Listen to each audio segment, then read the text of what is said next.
Bonjour et bienvenue dans un nouveau tutoriel sur les bases de Mental Ray dans la saison 3. Donc ce coup-ci nous allons nous intéresser à la création d'un coucher de soleil avec Mental Ray. Alors la première chose, nous allons créer un plan dans la vue perspective, peu importe sa taille, en tout cas qui recouvre au minimum la grille. Et dans ses paramètres, lui demander d'avoir une échelle à 100. Appuyez sur Entrée pour valider.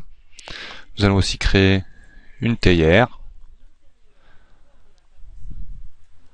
Cette théière, nous allons lui mettre le modificateur coq en 0,2 par exemple, millimètre, et lui donner l'aspect d'une théière en train de se noyer.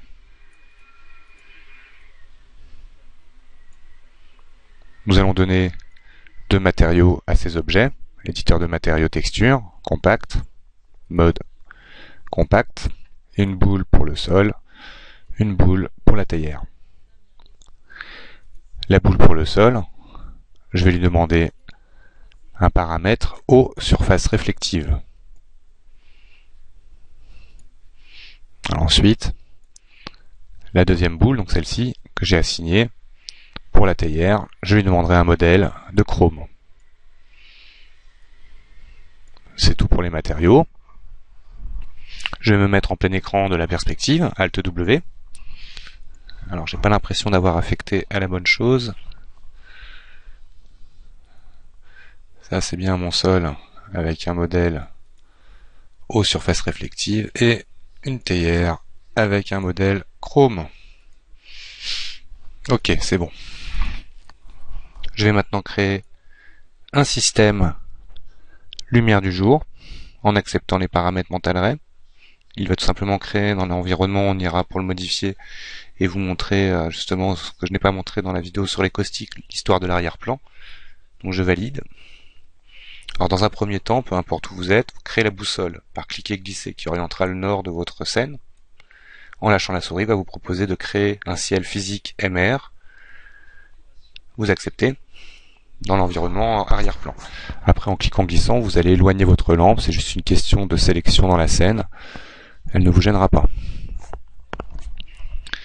À ce stade, je rappelle quand même qu'il est très important dans les premières vidéos de personnaliser son interface en Mental Ray pour que tout ce que je vous montre fonctionne au premier clic, et définir et valider, redémarrer son 3D Max pour qu'il soit en Mental Ray.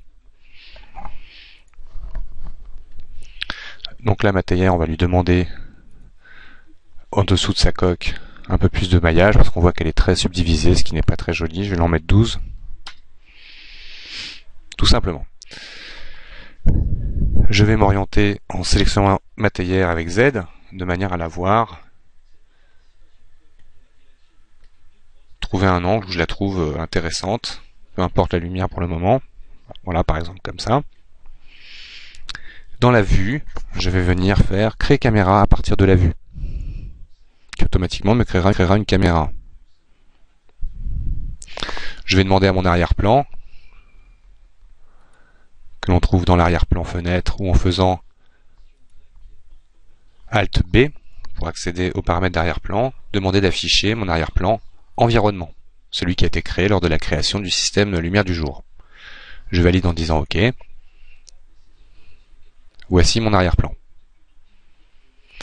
Pour facilement sélectionner mon soleil, je vais me mettre en filtre de sélection lumière et faire CTRL A qui sélectionne tout. J'ai automatiquement sélectionné mon soleil. Je n'oublie pas de revenir en mode sélection tout. Et mon soleil, je vais l'appeler soleil. Comme ça, je n'ai plus besoin de sortir de ma caméra. Et dans cette zone, en appuyant bien sur Entrée, si je clique dans le vide, j'ai perdu la sélection. Je peux venir rechercher mon soleil sans avoir à sortir de ma vue caméra. En tout cas, si je veux sortir de ma vue caméra, je peux revenir dans n'importe quelle des autres vues à n'importe quel moment. Pour revenir dans ma vue caméra, le raccourci est C, caméra, hop. Bien évidemment, la caméra est un objet, on pourra le paramétrer plus tard. En tout cas, je vais vous montrer déjà comme paramètre la configuration de ma caméra. Je vais pouvoir lui donner par exemple une heure de 5h30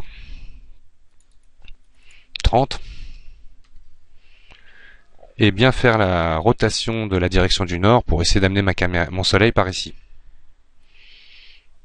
On voit bien le soleil tourner. Que voilà. On va laisser passer de la lumière, par exemple ici, là dans l'anse de la théière, et tester un premier rendu. Voilà ce qu'on obtient par défaut. Alors déjà, je vais changer mon format, configuration du rendu, le mettre en 16/9.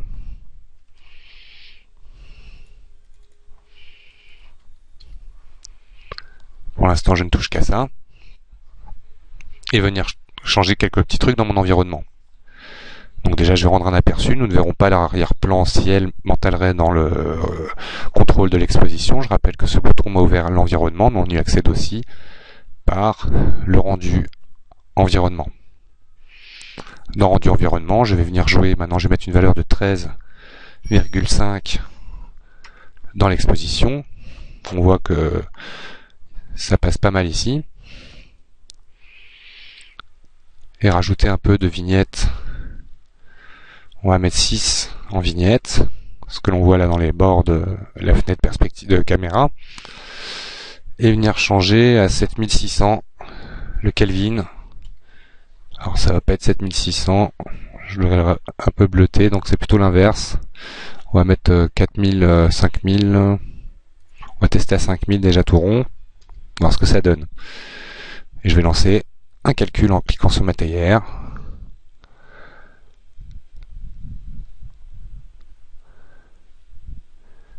Alors dernier petit paramètre, si j'ai envie de changer la configuration maintenant de l'apparence de mon soleil, il se trouve donc dans la partie dont je parlais tout à l'heure. Par exemple, pour changer la couleur juste de l'arrière-plan par défaut, je décoche ça. Si je change ici la couleur, voilà, ça c'est ce qui concernera la couleur d'arrière-plan, ce dont j'ai oublié de parler dans les caustiques, annulé. Donc là je vais le laisser en blanc par exemple, peu importe, j'utilise une map. Cette map, pour la modifier, tout simplement, elle s'est créée déjà à la création du système lumière du jour. La première chose qu'on vous a demandé, donc dans la première c'était pour l'environnement, c'est-à-dire qu'il vous met le contrôle de l'exposition photographique MR à 15. Ensuite, donc, je vais ouvrir mon éditeur de matériaux et glisser tout simplement cette map vers un échantillon vide de mon éditeur de matériaux en instance pour pouvoir modifier ici les paramètres de ma texture. Ici, nous aurons la possibilité de changer l'échelle,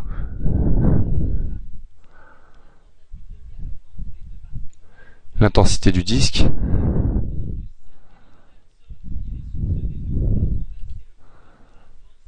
donc bien se rappeler des valeurs par défaut, et l'intensité de luisance, c'est ce qu'il y aura à l'extérieur.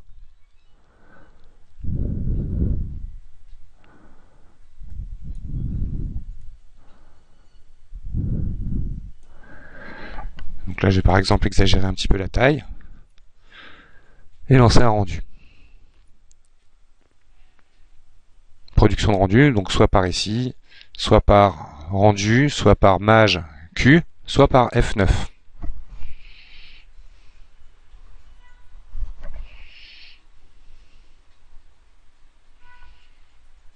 Donc voici un rendu, donc je montre un petit bouton supplémentaire qui est celui-ci, qui me permet de minimiser la taille de ma fenêtre de rendu et de pouvoir comme ça sauvegarder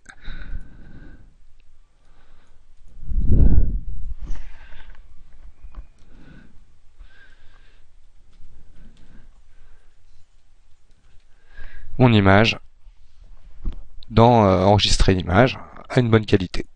Je n'omettrai pas non plus de sauvegarder ma scène, enregistrer pour pouvoir la réutiliser à un autre moment. Donc là on va l'appeler ABA Daylight.